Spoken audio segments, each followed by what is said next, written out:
Bonjour à toutes et à tous. Alors je suis vraiment content de partager avec vous ce matin autour du thème de la sanctification. On va prendre deux textes. Le premier se retrouvant dans 2 Corinthiens au chapitre 7 au verset 1. La Bible nous dit « Ayez donc de telles promesses, bien-aimés. Purifions-nous de toute souillure de la chair et de l'esprit, en achevant notre sanctification dans la crainte de Dieu. » Purifier, on a tous besoin de se purifier. On a tous besoin d'être purifiés. Et je pense qu'avec ce qu'on regarde, les séries télé, les films, la musique qu'on écoute, il y a tellement de choses qui ne sont pas à la gloire de Dieu. Et j'ai pas envie de dire non, il faut tout couper. Il y a des programmes qui sont corrects, il y a des musiques correctes.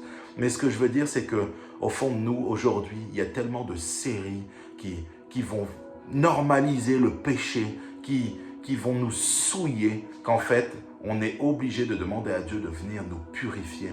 Je pense qu'en tant que chrétien, il y a des choses qu'on ne devrait pas regarder, qu'on ne devrait pas écouter. Tout ce qui est vulgaire, tout ce qui tourne autour de l'homosexualité, ce genre de choses, en fait, on ne devrait pas se nourrir de toutes ces choses.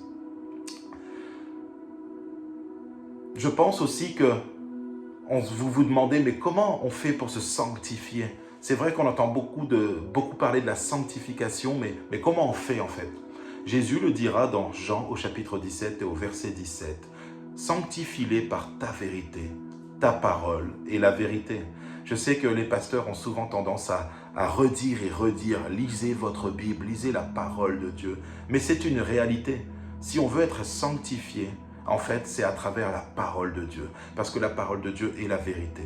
Et vous savez très bien que Jésus a dit « Je suis le chemin, la vérité et la vie. Nul ne vient au Père que par moi. » Donc plongeons-nous dans la parole de Dieu, plutôt que se plonger dans les séries, les films et les musiques qui viennent nous souiller. Rejetons ces choses-là et plongeons nos regards dans la parole de Dieu.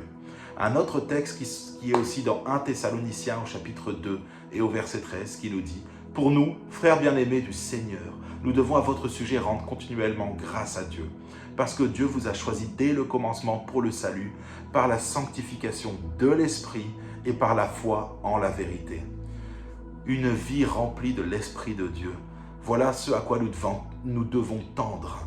Aller rechercher le Saint-Esprit, demander à Dieu de continuellement nous renouveler par son Esprit, renouveler l'intelligence, renouveler toutes sortes de choses, mais que l'Esprit de Dieu abonde en nous, que nous puissions vraiment être remplis de cet Esprit qui viendra nous sanctifier, qui viendra nous convaincre de péché quand on est sur une mauvaise voie, quand on fait de choses mauvaises. Vous savez, on parlait de films et de séries tout à l'heure.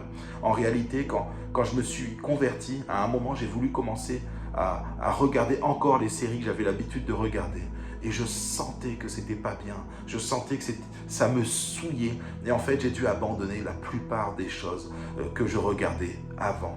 Alors, mes frères et mes sœurs, faisons attention à ce dont nous allons nourrir notre âme et veillons à nous nourrir de la parole de Dieu qui nous ramènera toujours à la vérité.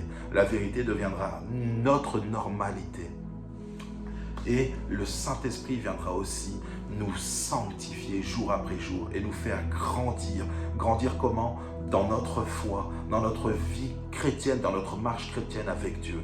Alors s'il vous plaît, purifions-nous de toute mauvaise chose. Ne laissons pas un accès au diable pour venir nous donner de la mauvaise nourriture, mais bien au contraire, nourrissons-nous de sa parole et laissons le Saint-Esprit agir avec puissance dans nos vies.